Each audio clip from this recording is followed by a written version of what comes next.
सलाम, झुककर सलाम, सबको झुककर सलाम। बेशक उठाओ उंगली मेरे किरदार पर,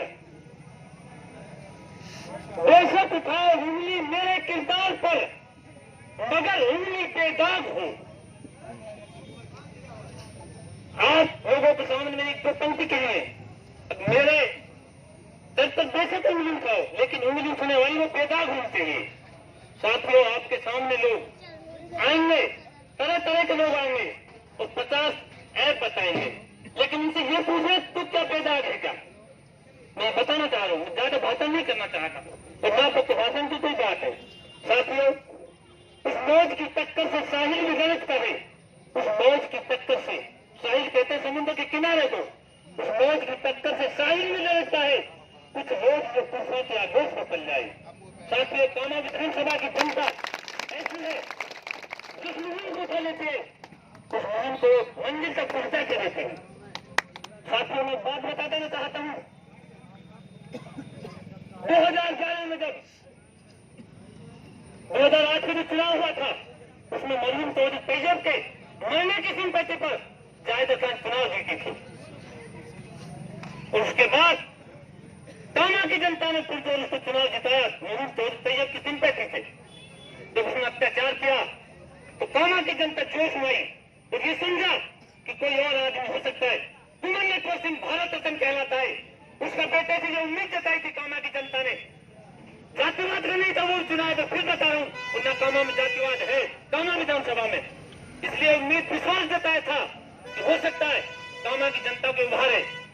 लेकिन जब कुंवर जगत सिंह ने संभाला पद, तो उसने भी वही काम शुरू कर दिया।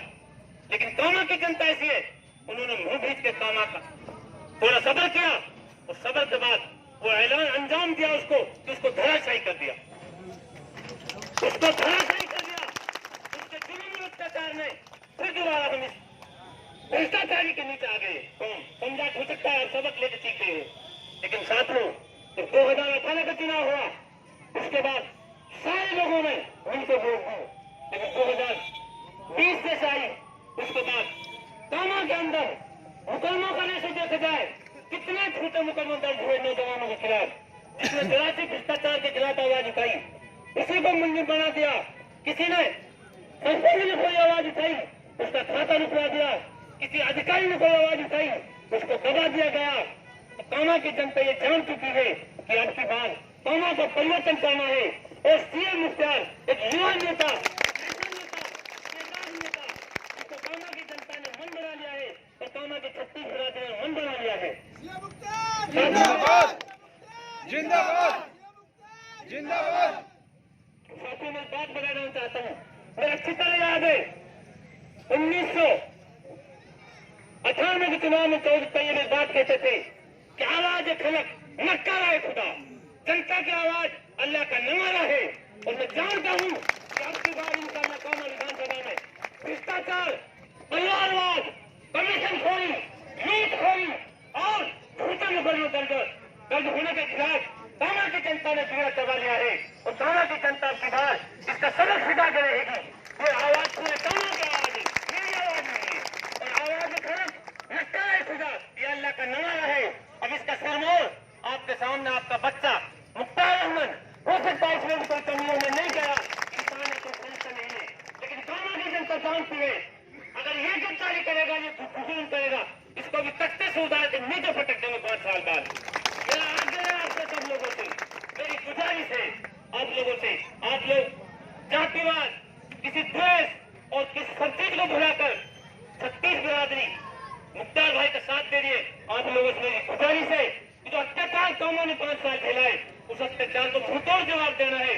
और कामा की जनता अब की बार मुख्तार सिंह को इंशाअल्लाह जरूर वीडियो बनाएगी और आप लोगों के सपने पूरे होंगे। और मैं बता देना चाहता हूँ, कल के जो चुनाव नामांकन हुआ है, नॉमिनेशन हुआ कामा के अंदर, ठंडे इमारत की गुब्बत बता रही है कि यह इमारत कभी बुलंद थी कामा की जनता के सामने।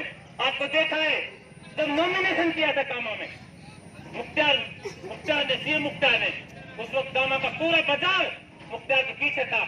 और मेरे ख्याल से 90% बाजार मुख्तार के साथ एक आवाज है। उस बात का है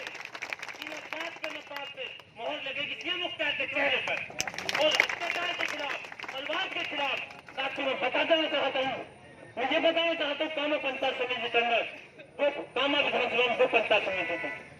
हो सकता है मैं उसका विरोधी हूँ, तो दूलोतन में कोई भाई था, दूलो कितनी वोट तादाद है यहाँ पर, डैमरोड कहते हैं 60,000 वोट है, उनमें भी मंत्री महोदय के चहेते हैं, क्या जरूरत थी 60,000 वोट वाले को प्रधान बनाना चाहिए था नहीं, मत बनाते, हमको मत बनाते, मैं विरोधी हो सकता हूँ, कोई और विरोधी हो सकता है। कामा से डैमरोड की 60,000 वोट है, क्या मतलब बनता है, जो विधानसभा का मालिक बन गया, राजा बन गया, क्या जरूरत उसे चपड़ासी बनने की, आप बताइए इस बात को। इसलिए मेरा पुनः आपसे हो सकता है गलतियां हो सकता है इसमें कोई कमी हो, मैं माफी चाहता हूँ आप लोगों से, मेरी गुजारिश है ये बच्चा आपके दर भटकेगा दर और आपसे भीख मांगेगा।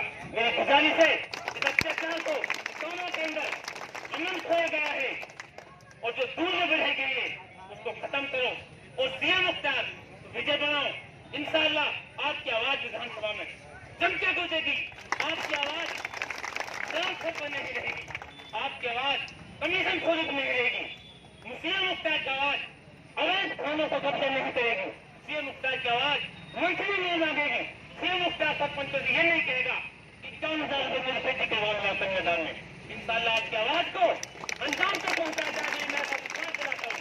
और इस कामा विधानसभा का मैं सबसे छोटा आदमी, इस कामा विधानसभा का मैं सबसे छोटा आदमी, न मुझे सरपंच बनना, न मुझे डायरेक्टर बनना, न मुझे प्रधान बनना, न मुझे एमएलए कोटा चाहिए, न मुझे सीएम मुख्तार से कुछ थाना की दलाली चाहिए। मैं वादा करता हूँ आपके सामने, कामा की जनता, छत्तीसगढ़ की जनता, मेरे माँ बाप बहन भाई है, मैं उन सबका दुख लेकर आपके सामने 3 साल से घूम रहे हैं। इंशाअल्लाह आज वो वक्त आएगा, एक अकबर था एक दिन राज कामा में, आपको पता होना चाहिए दुनिया हिंदुस्तान के अंदर ऐसा कोई चैनल नहीं है जिसमें कामा से चली आवाज टिकट को विरोध करने की जयपुर पहुंची और जयपुर से चली वो आवाज भारत के सबसे बड़ा दफ्तर अखिल भारतीय कांग्रेस कमेटी का अखबार हो, जो कामा के लोग शायद एमएलए जानते थे, कामा की जनता ने जाकर अत्याचार ने अखिल भारतीय कांग्रेस कमेटी के दफ्तर में बैठने वाले उन नेताओं पे चूल्हे हिला दी कि भ्रष्ट को टिकट मत दो, कामा की जनता तुम्हारा टिकट को हरा देगी अगर इसको टिकट दोगे तो। मेरा आग्रह है, आपसे वादा करता है, कामा की जनता की कांग्रेस पार्टी के नेताओं ने मतलब वो अन्याय किया है, सबकी रोल नहीं सुनी, अब टिकट तो तुम्हारा हाथ में है, टिकट तो जनता के हाथ में है।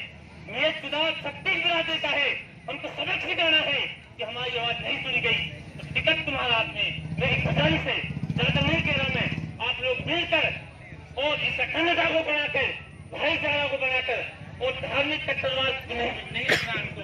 हम हिंदू मुस्लिम एकता के नाम पर चुनाव लड़ रहे हैं और इस चुनाव को अंजाम तक पहुंचाता है, इस चुनाव को अंजाम तक पहुंचाता है। तो साथियों जो कहते थे 1950 में भारत का संविधान बनकर तैयार हुआ था, 2 साल 11 महीने 18 दिन 3 घंटे में देश का संविधान तैयार हुआ था और उसके अध्यक्ष थे बाबा भीमराव अम्बेडकर। मैं सलूट करता हूँ बाबा भीमराव अम्बेडकर बनाए संविधान को, तुम सबको सलूट करना चाहिए। जब संविधान बना गए थे तो बाबा भीमराव अम्बेडकर ने कहा था, बाहर आए जब तो ये कहा था आज मैं रानी को पेट का ऑपरेशन कर पाया हूँ। क्या कहा था? आज मैं रानी को पेट का ऑपरेशन करता हूँ। समझो मेरी बात में क्या कहना चाहता हूँ। तो उसे पूछा कैसे कर पाए, तो भीमराव अम्बेडकर ने, आदरणीय भीमराव अम्बेडकर साहब ने बताया कि अब से पहले राजा रानी के पेट से पैदा होता था, अब से पहले राजा रानी के पेट में पैदा होता था। अगर राजा है और राजा के घर में रानी के पेट जो बच्चा होगा वो राजा होगा, लेकिन भीमराव अम्बेडकर ने कहा ऐसा कानून बना कायम, रानी का पेट ऑपरेशन कर दिया। आज भारत की जनता के वो लोग जो खेतों में काम करते हैं, खलिहानों में काम करते हैं, मजदूरी करते हैं, रिक्शा चलाते हैं, भैंस चलाते हैं, भेड़ चलाते हैं, गाय चलाते हैं, वो लोग देश के राजा का इंतखाब करेंगे अब। और आज आपके सामने है, इसलिए हम नहीं होने देंगे काम कि रानी के पेट से। कल वो कह रही थी यहाँ पर कामा में कि मैं चौधरी यासीन की पोती हूँ और मैं तैयब की बेटी हूँ। अरे राजस्थान में जायदा खान, इसमें तो पगड़ी से चलता है, इसमें तो पगड़ी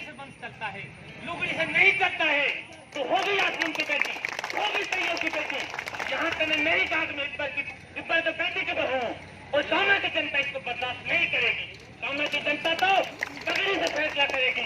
मेरा गुजारिश है आपसे, परिंदों को नहीं दी जाती तालीम उड़ानों की। पक्षी जो तो इनका कोई ट्रेनिंग सेंटर है क्या? अब मैं तुम उड़ना सिखा नहीं देखाऊंगा। परिंदों को नहीं दी जाती तालीम उड़ानों की, परिंदों को नहीं दी जाती तालीम उड़ानों की। वो खुद ही तय करते हैं मंजिल आसमानों की, वो खुद ही तय करते हैं मंजिल आसमानों की।